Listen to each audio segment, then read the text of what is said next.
예, 누가복음 강해를 하면서 여러분들도 느끼겠지만 이 누가복음에는 다른 복음서하고 달리 예수님의 탄생과 관련된 기사, 그리고 예수님의 어린 시절에 대한 그런 기사가 있죠. 물론 이제 예수님의 어린 시절 전체를 기록한 것은 아니고 일부지만 다른 복음서하고 이렇게 비해서는 그 내용이 좀 많다는 것입니다. 우선 우리가 알아야 될 것은 복음서는 예수님의 전기가 아니죠. 일대기가 아니에요. 말 그대로 복음이에요. 그러니까 예수 그리스도의 복음인데 그러다 보니까 이제 복음서 저자들의 관심은 예수님의 공생의 사역에 집중이 되어 있습니다. 복음서 저자들이 우리에게 말하는 건 그거예요. 나사렛 예수는 누구인가 하는 것이죠.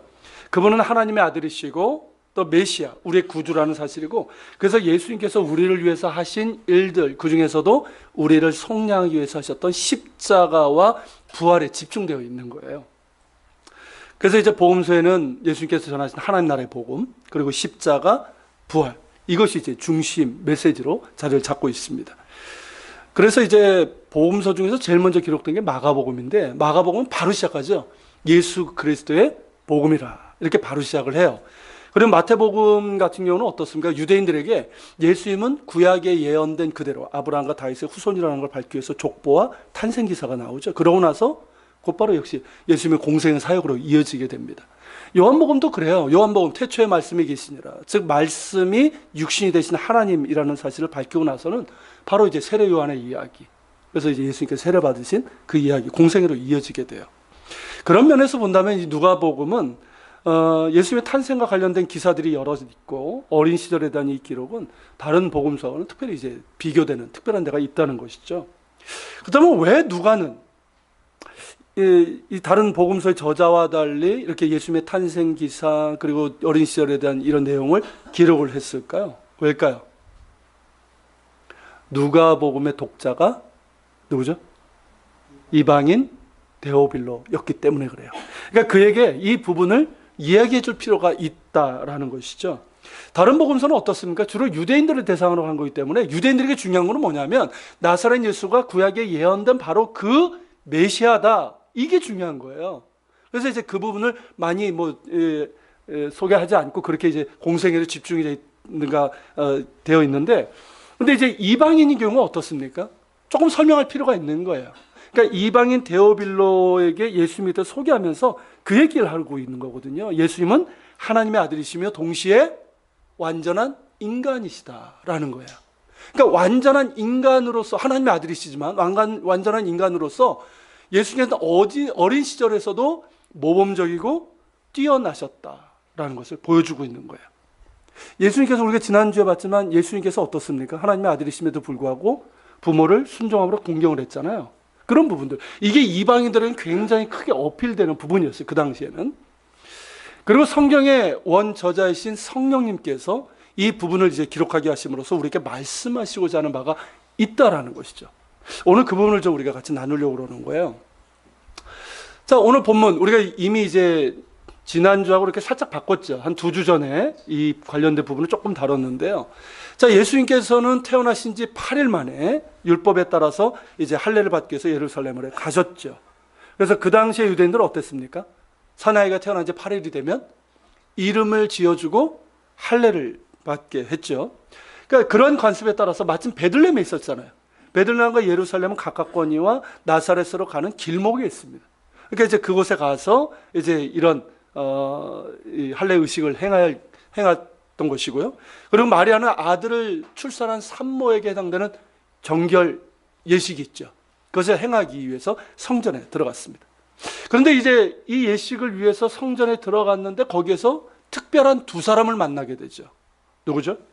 그 두 사람이 시몬과 안나라고 하는 사람이에요.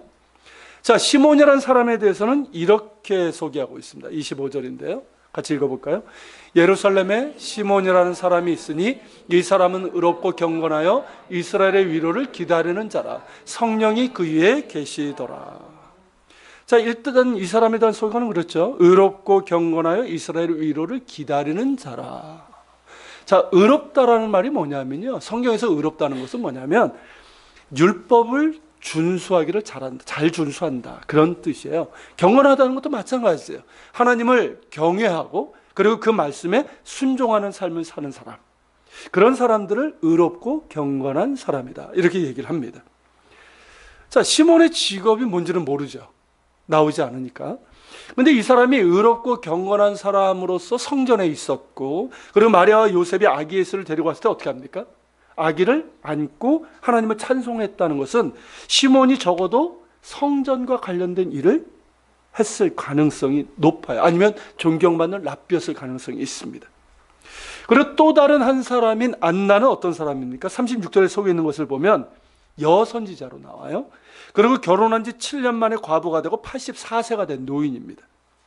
당시 유대인들이 20세가 되기 전에 결혼한 것으로 이렇게 보면, 그러니까 60년 가까이를 과부로 살았던 여인이에요. 그러니까 얼마나 외롭고 고됐겠습니까? 그런데 이제 안나는 하나님을 가까이 했고 늘 성전을 떠나지 아니하고 주야로 금식하며 기도했다라고 얘기하고 있어요. 그러니까 주야로 금식했다, 하루 종일 금식했다, 날마다 금식했다는 뜻이 아니고, 이 말은 뭐냐면 날마다 성전에 와서 기도하고 수시로 금식하면서 그렇게 하나님과 성전을 섬기는 일을 했다는 거예요. 이를테면 뭡니까? 중보기도 사역자였다는 것이죠. 그리고 선지자였다는 거예요. 자, 이 두 사람에게는 몇 가지 공통점이 있습니다. 첫째는 이미 앞에서 본 것처럼 둘 다 의롭고 경건하여 성전 중심으로 살면서 기도에 힘썼던 사람들이었다는 거예요. 성전이 그들의 삶의 중심이었고 구심점이었다는 것이죠. 이것이 우리에게 시사하는 바가 있는 것 같아요. 제가 지금 신학교에서 이제 그 청교도 신학에 대해서 이제 가르치고 있다고 한번 말씀드렸는데, 이 청교도, 이 퓨리탄이라고 하는 이 사람들은 영국 국교회를 개혁하고자 했고 또 미국을 개척을 하고 이게 기초를 온 사람들 아닙니까? 이 사람들은 어땠냐면 철저하게 교회 중심의 삶을 살았어요. 미국 신대륙에 도착해서 제일 먼저 지은 게 뭘까요? 교회였어요. 그리고 교회를 중심으로 센터로 놓고 그리고 자기들의 집을 이렇게 삥 둘러서 했어요. 그러니까 그들의 삶의 중심이자 어떤 한 주일의 시작이 당연히 뭐겠습니까? 주일 예배인 거예요. 그러니까 온 가족이 함께 예배 드렸고, 예배가 보통 2시간, 3시간 정도 됐었어요. 그런 예배를 기쁨으로 드리고 또 집에 가면서 이 가족끼리 설교 말씀을 이렇게 나누고 일주일 내내 설교 말씀을 기억하면서 순종하기를 애썼던 사람들이었어요. 가정마다 찬송과 기도 소리가 끊이지 않았고요. 그러다 보니까 마을 전체가 뭐 다 예수 믿은 것뿐만 아니라 어떻게 됐을까요? 범죄가 사라졌어요. 막 예전에는 그냥 방탕하게 술 취함과 마약과 뭐 이런 것도 있었는데 이런 것들이 다 사라지고 윤리적으로도 바르고 범죄와 방탕함이 사라졌다는 것이죠. 여러분, 유럽도 마찬가지예요. 유럽 가보신 분들은 알겠지만 어느 도시나, 지금 현대 도시 말고 옛날 그 어느 도시나 마을에는 그 중심에 교회가 있습니다. 그리고 교회 맞은편에 시청이 있어요. 그러니까 이 교회가 그들의 삶의 중심이었다는 것이죠. 물론 오늘날은 이런 모습들이 많이 사라졌고, 그리고 현대 사회에서는 더더욱 아득한 이야기죠. 지금은 교회가 어디 있습니까? 다 이게 둘러리로 주죠. 그죠? 그렇게 돼 있지만, 그랬단 말이죠. 그러니까 이런 청교도의 이런 삶, 그리고 이제 시몬과 안나 이런 모습들이 우리에게 시사하는 바가 있다는 것이죠. 오늘날 우리 성도들에게도 교회가 삶의 중심이 되어야 한다는 거예요. 여러분, 이 말은 날마다 교회 와야 한다는 뜻이 아니에요. 날마다 오지 마세요. 저는 날마다 오라는 얘기 안 해요. 이 말은 뭐냐면 교회에서 드리는 주일 예배가 우리의 삶의 사이클이 있잖아요. 그 삶의 리듬에서, 삶의 사이클에서 중심이 돼야 된다는 거예요. 중심이. 그래서 이제 목회자를 통해서 선포되는 하나님의 말씀을 마음에 잘 간직하고 그 말씀대로 살고자 노력하는 거죠. 그리고 교회를 위해서 기도하는 거죠.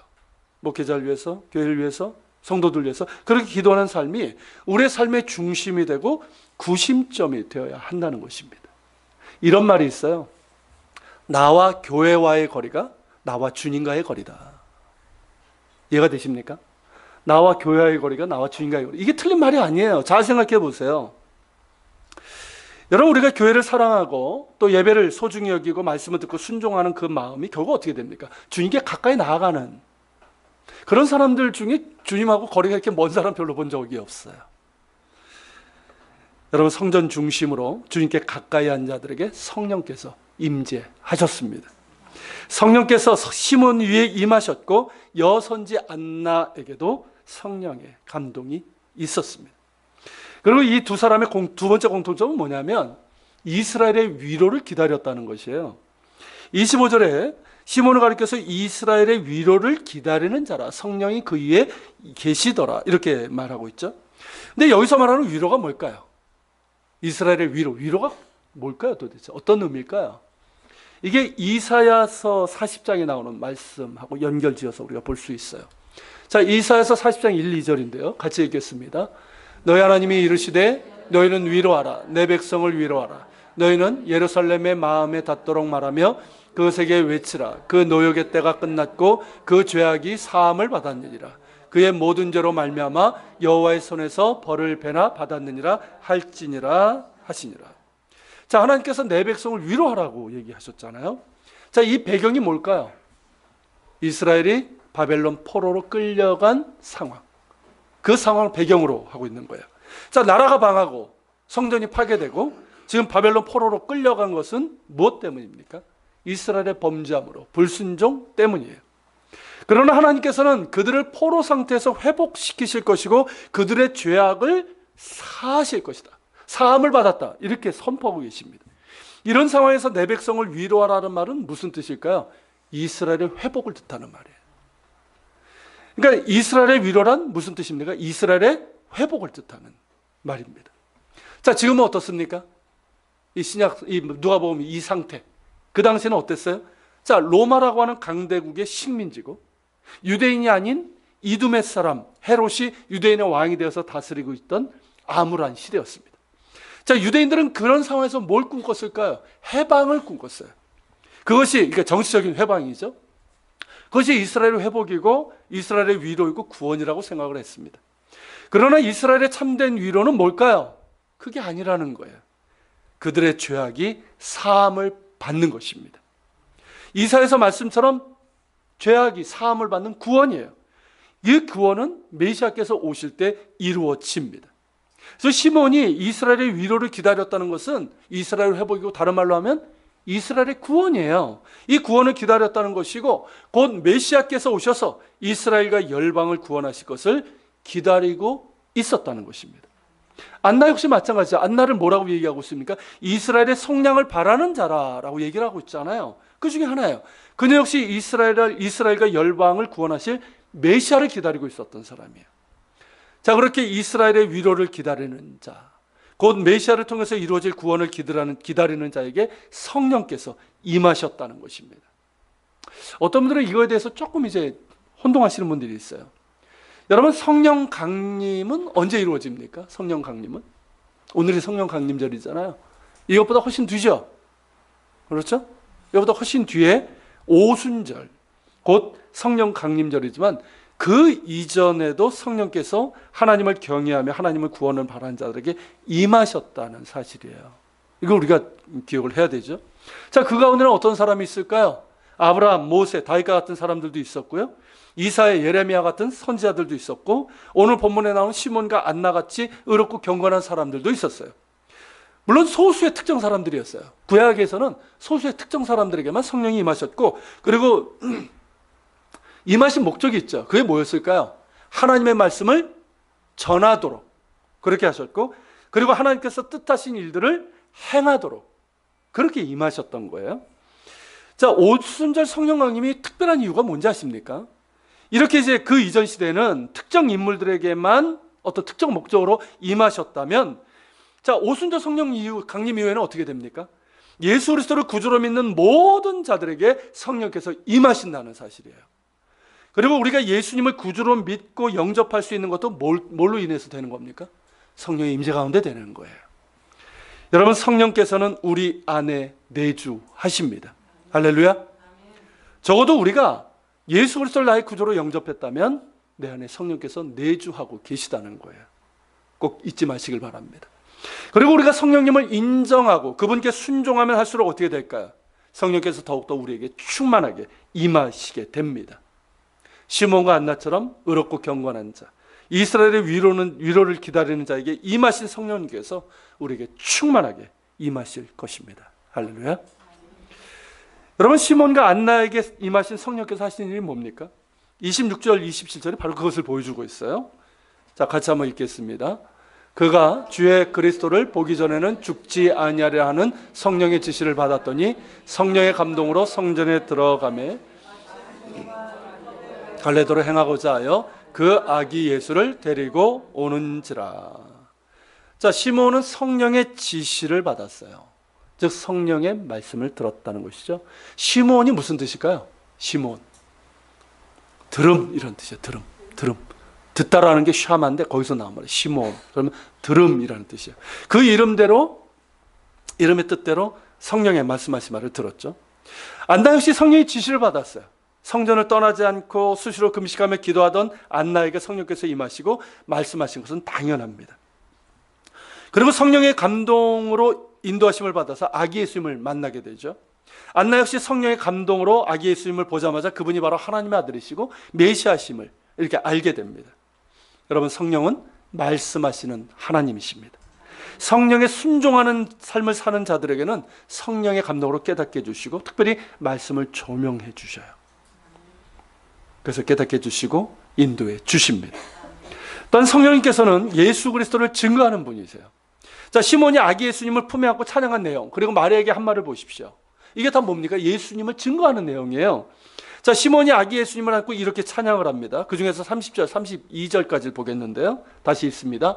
내 눈이 주의 구원을 보았사오니 이는 만민 앞에 예비하신 것이요 이방을 비추는 빛이시요 주의 백성 이스라엘의 영광이니다 하니. 자, 시몬이 내 눈이 주의 구원을 보았사오니 찬양하고 있어요. 자, 이 말은 뭡니까? 예수님은 주의 구원, 곧 하나님의 구원이라는 거예요. 자, 예수님의 이름 예슈아죠. 그 예슈아가 무슨 뜻입니까? 야훼께서 구원하신다는 뜻이잖아요. 그 이름처럼 예수님은 우리를 죄와 사망으로부터 구원하시기 위해 보내신 하나님의 구원입니다. 예수님 외에 다른 구원은 없습니다.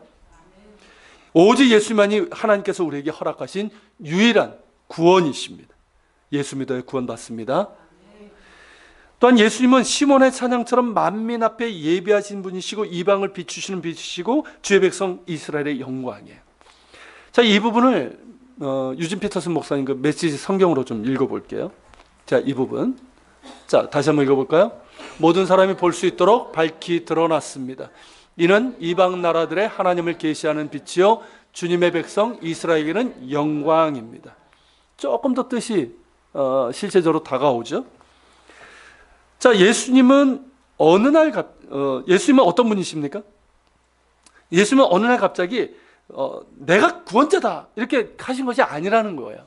갑자기 제자들이 그러지도 않은데 그냥 예수님은 하나님의 아들이다 이렇게 얘기한 게 아니라는 거예요. 창세기부터 인류의 구원자로 예언된 분이시고 때가 참에 모든 사람이 볼 수 있도록 밝히 드러나셨다는 거예요. 이 사실에 대해서 빌립보서 2장이 증언하고 있죠. 빌립보서 2장 9절서부터 11절입니다. 같이 볼까요? 이러므로 하나님이 그를 지극히 높여 모든 이름 위에 뛰어난 이름을 주사 하늘에 있는 자들과 땅에 있는 자들과 땅 위에 있는 자들로 모든 무릎을 예수의 이름에 꿇게 하시고 모든 입으로 예수 그리스도를 주라 시인하여 하나님 아버지께 영광을 돌리게 하셨느니라. 자, 하나님께서 예수님의 지극히 높여서 모든 이름에 뛰어난 이름을 주셔서 모든 무릎을 예수의 이름에 꿇게 하셨습니다. 모든 입으로 예수 그리스도를 주라 시인하여 하나님 아버지께 영광을 돌리게 하셨습니다. 이게 무슨 내용인지 아세요? 이거는 여러분 미래적이고 종말론적인 선언입니다. 그러니까 예수께서 장차 오실 때 어떻게 될까요? 모든 무릎이 심지어 믿지 않던 이들까지도 무릎을 꿇고 예수를 주라 시인하게 될 거예요. 물론 그 죄로 인해서 영원한 멸망을 받게 될 것이지만 말입니다. 이렇게 종말론적인 선언이지만 동시에 현재적인 구원의 선언이에요. 지금도 이렇게 되어 가고 있습니다. 여러분, 이렇듯 십자가에 달리시고 부활하신 예수님은 만민 앞에 예비하신 하나님의 구원이십니다. 모든 사람이 볼 수 있도록 하나님께서 밝히 드러내셨어요. 그렇기 때문에 이제 십자가에 달리시고 부활하신 예수 그리스도를 바라보는 자, 그 이름을 믿는 자는 구원을 받습니다. 멸망치 않고 영생을 얻습니다. 하나님의 자녀가 되는 권세를 얻습니다. 또한 예수님은 이방 나라들에게 하나님을 비추는 빛이시에요. 하나님을 계시하는 빛이에요. 여러분, 이스라엘을 제외하고 모든 나라 사람들은 하나님을 몰랐습니다. 그렇죠? 우리 민족도 똑같았어요. 하나님을 몰랐어요. 그냥 죽은 우상들 이렇게 만들어 놓고 그게 하나님이라 생각하고 그렇게 우상 숭배만 빠졌지 정작 하나님을 몰랐어요. 그런 이방인들에게 하나님을 계시하는 빛이 비추셨습니다. 그분이 누굽니까? 바로 예수 그리스도예요. 여러분, 예수님은 하나님을 계시하는 빛이십니다. 하나님의 완전한 계시라는 뜻이에요. 여러분, 계시가 무슨 뜻인지 아십니까? 계시? 계시는 하나님이 자신을 드러내시는 거예요. 자신을 직접 드러내시는 거예요. 여러분, 성경이 왜 하나님의 계시인지 이해가 되시죠? 성경은 하나님께서 신 자신을 드러내신 거예요. 친히 말씀하시고 당신이 어떤 분인지 드러내신 거예요. 그런데 구약 성경은 어떻습니까? 부분적이죠. 그러니까 이스라엘 백성들은 하나님에 대해서 부분적으로 알았지만, 자, 신약에 가서는 어떻게 됩니까? 예수 그리스도를 통해서 온전히 하나님을 알게 된 거예요. 그러므로 예수님께서는 친히 말씀하신 것처럼 길이요 진리요 생명이십니다. 하나님께 나아갈 수 있는 유일한 길이세요. 우리가 하나님을 알 수 있는 유일한 진리십니다. 우리에게 생명을 주실 수 있는 유일한 영원한 생명이십니다. 예수 믿어야 됩니다. 예수 만나야 돼요. 예수님과 친밀한 교제 가운데 나아가야 됩니다. 예수께서 하신 말씀이 뭡니까? 내 안에 거하라. 나와 아버지는 하나다. 나를 본 자는 아버지를 보았느니라. 말씀하신 것처럼 우리가 예수님 안에 거하고 예수님과 친밀한 관계 가운데 나아갈 때 우리는 하나님을 알게 됩니다. 하나님의 공의가 과연 무엇인지, 하나님의 사랑이 무엇인지 알게 되는 거예요. 여러분, 예수님과 예수님의 십자가가 바로 하나님의 공의와 사랑을 온전히 비추어주고 있는 거예요. 여러분, 십자가는 뭡니까, 여러분? 십자가가 뭐예요? 십자가는 하나님의 진노예요. 아십니까? 하나님의 심판이에요. 하나님의 공의예요. 누가 당해야 돼? 바로 내가 당해야 돼. 예외도 없어요. 아무도 예외가 없어요. 바로 내가 져야 할 하나님의 심판이고 하나님의 진노입니다. 그러나 나 같은 죄인을 사랑하셔서 그 아들을 주셨고, 죄 없으신 하나님의 아들께서 나 대신 십자가를 지시고 하나님의 모든 진노를 담당하셨습니다. 그래서 내가 죄 사함 받고 구원받을 수 있게 된 것이에요. 그렇게 하나님의 공의와 사랑이 함께 나타난 것이 바로 십자가입니다. 만약 우리가 예수님의 십자가에 나타난 하나님의 공의와 사랑을 보지 못한다면 우리는 하나님을 제대로 알지 못해요. 하나님은 뭘로 남는지 아십니까? 십자가에서 나타난 하나님을 우리가 만나지 못한다면 하나님은 그런 분이에요. 그냥 심판하는 하나님, 벌 주는 하나님, 이해되지 않는 하나님, 당신 믿지 않는다고 다 지옥에 집어넣는 그런 하나님. 그런 하나님으로 남게 돼요. 아니면 내가 무슨 짓을 하든 하나님은 그냥 눈 감아줘야 돼. 마치 응석바지 부모 같은 그런 하나님으로 남게 돼요. 실제로 여러분, 이런 생각을 가지고 신앙생활하고 있는 그리스도인들이 많아요. 그것은 여러분, 하나님은 모르는 거예요. 하나님은 모르는 거예요. 그뿐만일까요? 많은 교인들이 내가 만든 하나님을 믿고 있어요. 내가 만든 하나님이 뭘까요, 여러분? 내가 원하는 하나님이에요. 그렇죠? 뭐 불상이나 정한수 두고 이렇게 비나이다 내가 원하는 신이잖아요. 내가 원하는 거 해줘야 돼. 그리고 내가 컨트롤할 수 있어야 돼. 그런 신을 어떤 신을 이렇게 만들어 놓고는 그것을 하나님이라고 믿고 있단 말이죠. 미안한 말이지만 그건 믿음이 아니라 우상 숭배예요. 하나님을 빙자해서 내가 만든 어떤 신을 믿고 있는 거예요. 여러분, 예수 그리스도를 만나야 됩니다. 예수님을 만나서 그분을 알고 그분과 깊은 사귐이 있을 때 우리는 하나님을 아는 지식을 얻게 돼요. 하나님을 아는 지식으로 채워지게 됩니다. 또한 성경을 통해서 하나님을 알아야 돼요. 여러분, 이 지식이 있는 자는 망하지 않습니다. 호사에서에 보면 이 백성이 지식이 없음으로 망한다고 그랬어요. 이 지식이 뭘까요? 하나님을 아는 지식이에요. 하나님을 아는 지식이 없다는 거예요. 이스라엘 백성인데 그들은 자신들이 만들어냈어요, 하나님을. 그죠? 바알, 아세라, 만몬처럼 우리에게 번영과 부를 주는 그런 신을 만들어 놓고는, 그래 놓고 그걸 하나님이라고 믿고 있었단 말이에요. 하나님의 선민이라고 하는 사람들이. 근데 그들에게는 하나님을 아는 지식이 없죠. 지식이 없으니까 어떻습니까? 망하는 길로 갈 수밖에 없는 거예요. 그러나 여러분, 예수 그리스도 안에서 하나님을 아는 지식이 있는 자는 결코 망하지 않습니다. 성경을 통해서 하나님을 아는 지식이 있는 자는 결코 망하는 길로 가지 못합니다. 그 지식이 빛이 되거든요. 하나님을 아는 지식이 빛이 되는 거예요. 내 발 앞을 비춰주는 거예요. 내 인생길을 비춰주는 거예요. 내 안을 비춰주는 거예요. 그래서 여러분 망하는 길로 가지 않아요. 여러분 예수님은 우리를 비추시는 빛이십니다. 이방을 비추는 빛이세요. 하나님을 모르던 우리에게 하나님이 어떤 분이신지를 밝히 비추어 주신 하나님의 계시고 하나님의 빛이십니다. 그 빛 가운데 거하시길 바랍니다. 그 빛 가운데 행하십시오. 그 빛이 여러분들을 거룩하게 하고 여러분들을 건강하게 하고 무엇보다 하나님을 아는 지식으로 인도하실 것입니다. 또한 예수님은 당신의 백성 이스라엘의 영광이에요. 그렇죠? 시몬이 그 얘기를 하고 있잖아요. 이스라엘 영광스럽게 할 빛이라는 거예요. 성경의 예언대로 유대인의 왕이요 이스라엘의 목자로 오시지 않았습니까? 그 이스라엘의 영광이죠. 그들을 영광스럽게 할 빛이에요. 그런데 그렇게 되기까지는 고난의 과정이 있다는 거예요. 시몬이 마리아에게 한 말에서 이것을 우리가 알 수가 있습니다. 자, 34절, 35절 같이 보겠습니다.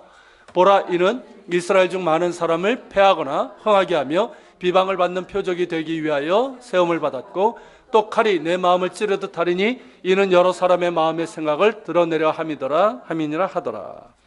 자, 이 구절도요 현대어로 된 우리말 성경이라고 있어요. 우리말 성경으로 한번 보겠습니다. 같이 있습니다. 보십시오. 이 아기는 이스라엘 가운데 많은 사람들을 넘어지게도 하고 일어서게도 할 것이며 비난받는 표적이 되기 위하여 세우심을 받았습니다. 칼이 당신의 마음도 찌를 것입니다. 그래서 이제 많은 사람이 마음속 생각이 드러나게 될 것입니다. 자, 보세요. 이 아기, 예수님이죠. 예수님은 이스라엘 사람들 가운데 많은 사람을 넘어지게도 하고 일어서게도 하실 것이라는 거예요. 자, 넘어짐을 당하는 사람들은 누굴까요? 예수님을 거부한 사람들이에요. 그렇다면 일어서게 된 사람들은 누굴까요? 예수님을 그렇죠, 영접한 사람들이에요. 아, 똑똑해요. 일단 예수님은 비난받는 표적이 되기 위해서 세우심을 받았다고 얘기하고 있잖아요. 자, 이게 뭘까요? 십자가에 달리신 예수님이에요. 자, 십자가에 달리신 예수님 어땠습니까? 고난당하시고 십자가에 달리셨을 때 제사장들과 서기관들 그리고 많은 유대인들이 조롱했죠. 비난을 했어요. 로마 군인들도 그렇게 조롱하고 비난을 했습니다. 그렇게 예수님은 비난받는 표적이 되기 위하여 세움을 받으셔야만 했어요. 자, 이 모습을 바라봐야만 했던 마리아는 어땠을까요? 시몬이 마리아에게 한 말처럼 그때는 몰랐겠지만 나중에 어떻게 됩니까? 예수님께서 십자가 고난을 당하시는 그 현장에서 그 모습을 지켜봐야 됐어요. 자, 그때 칼이 내 마음을 찌르듯 하리니, 이게 시몬이 한 말이잖아요. 그 모습을 보는 마리아는 칼이 그 마음을 찌르는 고통을 겪어야만 했습니다. 아무리 주님이시지만 자신이 잉태하고 젖을 먹이고 정성으로 키운 아들이십니다. 주님이시고 아들이신 예수님께서 십자가의 고통을 당하며 숨을 헐떡이는 것을 볼 때 마리아는 칼이 마음을 찌르는 듯 그런 고통을 맛보았습니다. 하지만 시몬은요, 이렇게 예수님께서 비난받는 표적으로 세우심을 받은 것은 여러 사람의 생각을 드러내려 함이라고 얘기를 하고 있어요. 이게 무슨 뜻인지 이해가 되십니까? 자, 당장은 그 당시에는 사람들의 조롱과 비난을 받는 십자가였어요. 그러나 십자가는 어떻게 될까요? 그 이후에는 사람들의 생각을 드러내는 표적이 됩니다. 실제로 그렇지 않습니까? 여러분, 예수님의 십자가 앞에 서는 자는 어떻게 될까요? 누구든지 그 죄와 그 안에 있는 악한 생각이 다 드러나서 부끄러움을 당하게 됩니다. 숨길 수가 없는 거예요. 자, 사도행전에서 성령 강림을 받고요. 자, 베드로와 이 사도들이 예루살렘에 있는 사람들에게 선포합니다. 선포의 내용이 뭐예요? 십자가에 달리신 예수 그리스도, 너희가 십자가에 못 박았다는 거잖아요. 그리고 그 예수께서 사흘 만에 성경의 예언대로 살아나셨다는 거예요. 자, 그 말을 들었을 때, 그 메시지를 들었을 때 사람들의 반응이 뭐였습니까? 우리가 어찌할꼬? 내가 어찌할꼬? 자, 그전까지는 멀쩡했어요. 그냥 나사렛 예수는 많은 죄수 중에 하나일 뿐이에요. 십자가에 달린 많은 죄수 중에 하나예요. 가짜 선지자일 뿐이에요. 아무것도 아니에요. 그런데 예수 그리스도의 십자가가 선포되고 그분이 부활하시고 그분이 주님이라는 게 선포됐을 때 뭐가 드러납니까? 그 악한 생각들이 다 드러나는 거예요. 그 죄가 드러나는 거예요. 허물들이 드러나는 거예요. 겉으로 멀쩡하죠. 그 죄와 허물들, 그 악한 생각들이 다 드러나는 거예요. 그러니까 우리가 어찌할꼬? 내가 어찌해야 됩니까? 이 고백이 나오게 되는 거예요. 여러분, 예수님의 십자가는 우리의 죄와 악하고 탐욕스럽고 음란한 모든 생각이 드러나 부끄럽게 하고 아프게 합니다. 정말 나 같은 죄인, 이 벌레 같은 죄인이라는 말이 절로 나오게 만듭니다. 사도 바울이 말한 것처럼 나는 죄인 중에 괴수라는 고백이 터져 나옵니다. 하지만 이것은 절망이 아니라 희망입니다. 여러분, 우리가 어찌할꼬? 내가 어찌해야 됩니까? 이 탄식은요, 절망이 아니에요. 오히려 이거는 구원으로 이끄는, 회개와 구원으로 이끄는 희망입니다. 여러분, 이것을 경험해야 됩니다. 이걸 경험해야 돼요. 십자가 앞에 서서 나의 모든 죄와 허물들, 나의 악한 생각들이 다 드러나는 경험을 해봐야 돼요. 홀딱 벗은 것 같은 그런 부끄러움과 수치를 당해봐야 돼요. 하나님 앞에 설 때 나의 죄와 허물, 잘못된 생각들, 그 말씀들은 나를 지적하지 않습니까? 나를 부끄럽게 하고 책망합니다. 그리고 나를 아프게 하는 그 경험을 해봐야 된다는 거예요. 그럴 때 우리는 주님, 제가 어찌해야 됩니까? 제가 어찌해야 됩니까?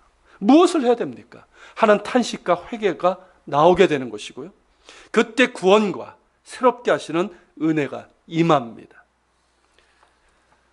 여러분, 다시 이스라엘로 가면요, 여전히 이스라엘 사람들 어떻습니까? 예수님은 더러 넘어지게도 하는 걸림돌이고요, 더러는 일어서게 하는 구원입니다. 지금도 똑같아요.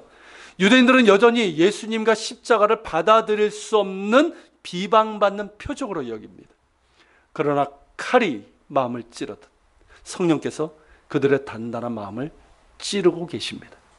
그 어두운 눈을 여시고 계십니다. 그래서 그들의 마음의 생각이 지금 드러나게 하셔요. 여러분, 유대인만큼 예수님 믿기가 쉽지 않은 사람들이 없어요. 그런데 그들이 성령에서 칼로 찌르시니까 그들의 악한 생각이 드러나는 거예요. 그러면서 자신들의 죄와 반역적인 불순종을 회개하면서 그 어리석음에서 돌이켜서 예수님을 영접하고 있습니다. 이 일이 지금 이스라엘에서 그리고 전 세계 가운데 이루어지고 있어요. 예수님으로 인해서 넘어졌던 유대인들이 이제는 예수님으로 인해서 일어서고 있습니다. 마침내 이스라엘 회복이 이루어질 것입니다. 할렐루야. 여러분, 예수님은 이스라엘 위로이고 구원이시기 때문입니다. 이를 위해서 우리가 기도해야 되는 거예요. 여러분, 오늘 이제 말씀인데요, 이렇듯 오늘 본문은 어떻습니까? 참 많은 것을 우리에게 말씀하고 있어요. 그렇죠? 오늘은 이제 성령 강림절이기 때문에 성령께서 하시는 일도 우리가 같이 보았는데요. 자, 성령께서는 어떤 사람들에게 임한다고요? 의롭고 경건한 자, 즉 하나님의 마음, 하나님을 마음을 다해 사랑하는 자, 그 말씀에 순종하는 자에게 임하십니다. 그리고 이스라엘의 위로를 기다리는 자에게 임하신다고 그랬어요. 자, 이스라엘의 위로를 기다린다는 것은 뭐라고 말씀드렸습니까? 다른 말로 하면 하나님의 구원이에요. 하나님의 구원을 기다리는 자, 구하는 자에게 임하신다는 거예요. 자, 이것을 우리에게 적용하면 저는 그렇게 생각할 수 있는 것 같아요. 우리가 누군가를 위해서 이제 기도하고 그 사람에게 이제 복음을 전하고자 하는 사람이 있잖아요. 자, 그렇게 이제 누군가를 위해서 기도하고 복음을 전하고자 하는 자에게 성령께서 임하신다라는 뜻으로 저는 볼 수 있다고 봅니다. 우리는 이미 하나님의 구원을 경험한 사람들입니다. 그런 우리가 아직 구원받지 못한 누군가를 위해서 기도하고 그 사람에게 복음을 전하고자 할 때 성령께서 어떻게 하실까요? 성령께서 그냥 계실까요? 아니에요. 성령께서 그 위에 임하십니다.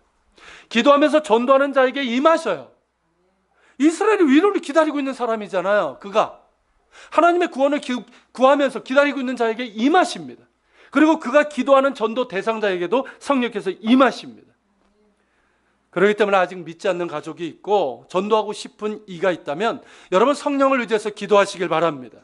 그 영혼을 진짜 마음에 품고 기도하세요. 그냥 가끔 생각날 때 기도하는 것이 아니라 정말 뭐 기도 수첩이 있으면 기도 수첩에 적고 날마다 그 사람을 품고 마음으로 기도하시길 바랍니다. 기도하되 조급하거나 낙심하지 않고 성령께서 그 마음을 열어주시고 그 눈을 열어보게 하시고 그 입술을 열어주셔서 예수님께 나아올 수 있도록 그렇게 기도하시길 바랍니다. 성령께서 임하실 것입니다. 그리고 더욱더 성령 충만을 사모할 수 있길 바랍니다. 성령 충만은요, 성령 하나님이시잖아요. 하나님으로 채워지는 거예요. 예수님으로 채워지는 거예요. 그래서 내 안에 예수님으로 채워져서 예수님 닮은 인격, 예수님 닮은 삶의 열매, 그게 성령의 열매예요. 그 열매를 맺어 가라는 거예요. 그래서 성령의 충만함을 받으라, 이 말은 뭐냐, 방언 조금 하고 이걸 얘기하는 게 아니에요. 예수님으로 채우라는 거예요. 예수님 닮은 삶의 인격, 그 열매를 맺어 가라는 거예요. 그게 우리를 향하신 하나님의 뜻입니다. 그런 자에게 성령께서 능력도 더해 주십니다. 성령의 능력도 사모하시길 바랍니다. 성령께서 우리에게 능력을 주실 때, 어떤 은사를 주실 때는 왜 주실까요? 우리 자랑하려고 나 방언 받았어? 나 어떤 은사 받았어? 그게 아니에요. 교회를 섬기라고. 다른 거 없어요. 교회를 섬기라고. 여러분, 성령의 은사와 능력도 사모하시길 바랍니다. 사모하세요. 그러면서 여러분, 그것을 이미 주신 것들이 많아요, 우리에게. 그것을 가지고 교회를 섬기고 서로 사랑하며 특별히 예수 그리스도를 전할 수 있는 우리가 될 수 있기를 축복합니다. 자, 우리 자리에서 일어나서 우리 찬양 드리고요, 말씀 켜가면서 기도하도록 하겠습니다. 따스한 성령님, 같이 찬양하겠습니다.